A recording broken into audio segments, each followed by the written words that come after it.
In this video, we are sharing tips and tricks to teach lowercase letter B. This letter is one that comes up many times because of the confusion between B and D. If you work with students in the classroom or in occupational therapy sessions, or maybe your own child has handwriting challenges, struggles with legible handwriting, B and D reversals come up so often. This is a very commonly reversed letter. You will see words that have letter B in them that the D is written instead of the B. They're replaced, they're switched. There's just so much confusion.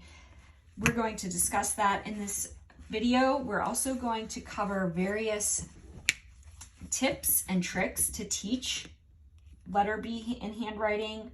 We will cover the pre-writing strokes required for lowercase b, and we will share some fun handwriting activities for letter B. Also, a couple of tips about those letter reversals. So let's get started with those activities. First thing we're going to talk about is how to teach lowercase letter B letter formation. So when we're writing lowercase b, you'll see that there is a straight line down followed by a little bump. This is very similar to its uppercase counterpart, which has the straight line down and then a bump at the top, bump in the bottom. So this single similarity is one of the best ways to work on letter reversals for letter B. You have a student that knows uppercase B and they can see that lowercase b has the same strokes. It's so similar. They're very related. You've got that straight line down and the curve formation. We like to say that the uppercase B is the parent to the lowercase letter b child, because the lowercase letter b is not quite grown into the uppercase letter B. So you have the parent who has that upper extra bump. The lowercase b is the child, and it's missing that uppercase bump because it hasn't grown up yet. It's still just growing. It's still growing as a child who's growing into a full-grown adult. So this one tip is one of the best ways to teach students the difference between the uppercase B and the lowercase letter b. When we have those pre-writing strokes, it's a lot of the same strategies that you use for the uppercase letter B. This is one of the reasons why we teach the uppercase letter B first. So pre-writing strokes for lowercase letter b, you've got the straight line down.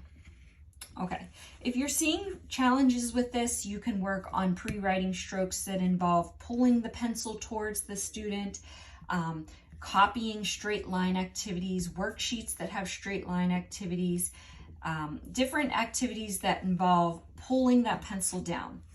Next, the second pre-writing stroke in the lowercase letter b is that curve. Okay, so the challenge with this pre-writing stroke is that you need the control to start in the middle. If you have a letter B that it's kind of way up high, you've got a big bump. If you have a lowercase letter b that pencil is kind of started much too far down, you've got a little bump. You might see all different sorts of things. You might see an opening in the bottom. Then you kind of have a challenge where that turns into an H and you have spelling issues. You might have space between the top and the bottom section of the bump. And then what letter is this? This might be an error on the spelling test also. So that pre-writing stroke for the curve, we're just going to work on circles. You can see that this is a circle that has been cut in half. You don't go the whole way around. So if you're seeing troubles with that curve and the pencil placement, work on the pre-writing strokes of circles that go in a clockwise pattern starting at 12 o'clock. And then once you you've got that circle, you can work on the circle that stops at 6 o'clock and just keep on working on that pre-writing stroke. Okay, that's your pre-writing strokes for lowercase letter b. Next, let's talk about some handwriting activities for lowercase letter b. This is another one that is similar to its counterpart, uppercase letter b, which we talked about. And if you missed that, you can go back and check out that video. One of our favorite ways to work on lowercase letter b, you'll see that this is a worksheet that we have already completed for uppercase b. We are going to use this first section and color in the uppercase letter. the lowercase letter b.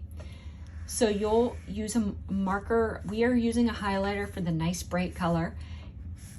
Complete that first straight line down, followed by the little bump, okay? Next, we'll use our colored pencil to trace over that.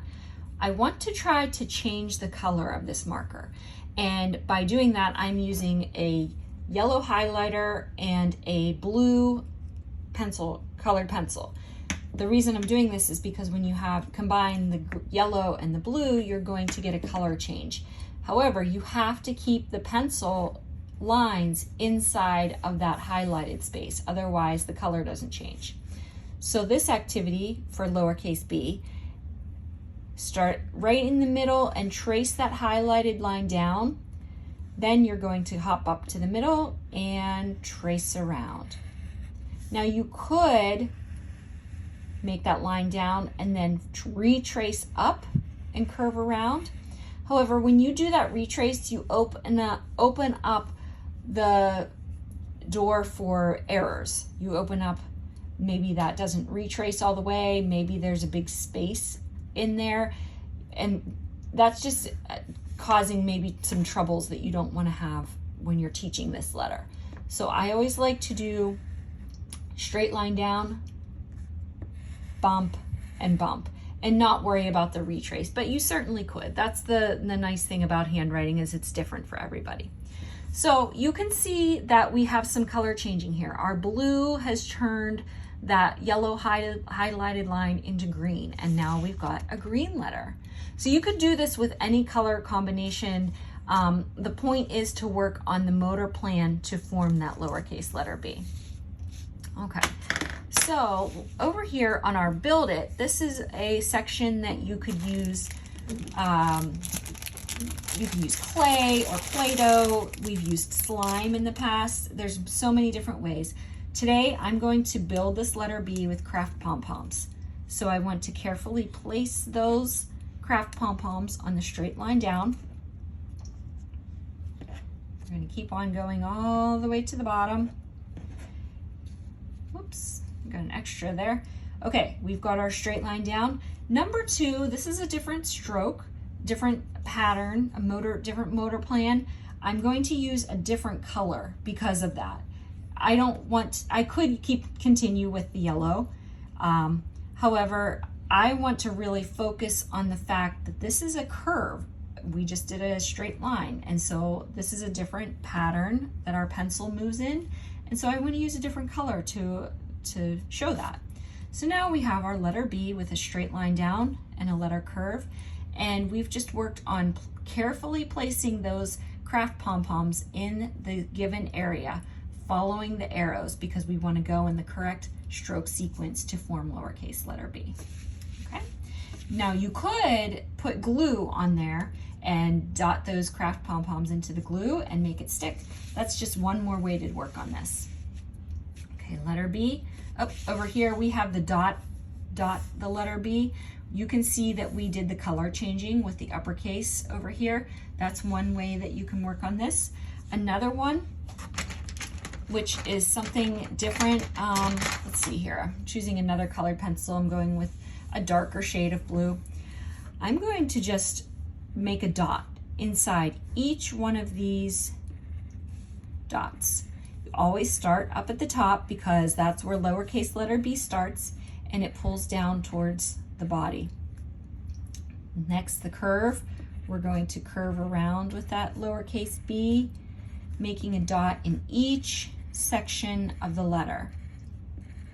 The reason we're doing this is because we're working on pencil control. Now, when you're teaching students to do this, I always try to encourage them to make the dots in a clockwise pattern, okay? Let me show you with a colored pencil here, or a dry erase marker. When you're making that small dot, this is a larger view. You always want to have them fill in the dot in a clockwise pattern. Now, why do we do this? Because this letter has that pencil sequence, right? When you make the lowercase letter b, you see that starting at, imagine a circle starting at 12 o'clock noon, and the pencil stroke stops at 6. So to form that little bump, you have that half circle, okay? So when you're making these little dots, we're going to pretend we're making a circle and then fill it in. And our pencil is moving in that same stroke sequence. It's moving in the clockwise pattern. That's just building strength, it's building endurance, and it's building muscle memory. Okay, so when we make those dots over here on the letter, you're filling those in that circular pattern, okay? Next, we have the finger trace, and like we've showed with other videos, you can use so many different strategies here. You can use your wiki sticks to form that letter B. This is a little bit bigger. That'll be okay. I'm just gonna fold this. Okay, press that in there. Then you're going to, this is a little bit not quite big enough when I fold it in half. Start up at the top again, follow those dotted lines to create that top B, and then again on the second part. There we go. The point here is to have something tactile and slightly sticky that you can trace. So start up at the top. Oops, I made the uppercase B. Let's work on the lowercase b. Okay, start up at the top, straight line down, and trace that little curve. That's how we have our nice visual and physical cue to follow with our finger. Okay, and then we'll move on to the writing section. And form our letter B's right on this line. We're going to use the same worksheet that we used for uppercase B. Right underneath, I'm going to make my straight line down, followed by a little bump. Straight line down, little bump, straight line down, little bump. Okay? Then we can work on letter size, and this is another great strategy for working on the letter reversal. When you form the letter B by starting up in this corner, there's no way to reverse it because of the constraints of this square, this rectangle. Start up at the corner, straight line down, letter B, straight line down, bump, straight line down, bump, straight line down, bump. Okay, and there's all of our B's. There's no reversals going on here. Okay, so we talked about the B and D confusion that sometimes comes up. One way to get around that, to teach our students that the direction the B goes, is by using this B worksheet, letter B worksheet we have. There's so many different ways to work on the motor plan. You're getting different sensory strategies to work on that letter.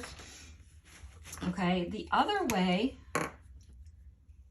there's some tricks that you can do. One is to make your lowercase b, next to it create the letter D, and we all know, maybe you've seen this before, put an E in the middle and you have bed, which this kind of looks like a bed by the direction of the straight lines. Okay, the trouble with this that I've seen is that, say you're working on writing a word, bored is what we're going to think about writing, okay? Sometimes our students are bored by handwriting. However, okay, so maybe this student has copied or written the word incorrectly. When they're writing it in the moment, it's so tricky. It's so difficult to think about the visuals that we use for our students. So, okay, they're writing this word and it sort of looks correct, but it sort of doesn't, and you've got that visual perceptual thing going on. Working on those letters that start at the top and pull down is so helpful, and creating a motor plan for the B is so helpful because it becomes natural. You see that the motor plan has become established when you start at the top, straight into that curve. Start at the top, straight into that curve. Whereas D has a curve to begin and then straight line down. And this is one of the reasons why we work on those letter families that all start at the top. With lowercase letters, we've got L, we've got H, we've got I, which starts in the middle, we've got T, there's a few others, we've got K, and then of course B. These straight letter lines start at the top and pull down towards the body. You're going to teach all of these together. This way to teach lowercase letter B is so much more effective than going back and providing the cues, because in the moment it's really hard to pull that out for the child or the student that's struggling with the visual perceptual skills to know the difference. So when you're teaching these letters, the goal here is to teach them all together in the same family so that you've got similar motor patterns going on. So those are two hints that I wanted to share as an OT working with many students that have struggles with B and D confusion. Okay, that is all for this video. If you would like to get your hands on this worksheet, you can enter your email in the link that I have linked below in the description. This is a sheet that we have on the OT Toolbox. We've got this in the membership and we've got it in the blog post linked below. So if you have any troubles or any questions, just leave a comment, let me know, and we will move on with our letter series. And so I'll see you in the next video.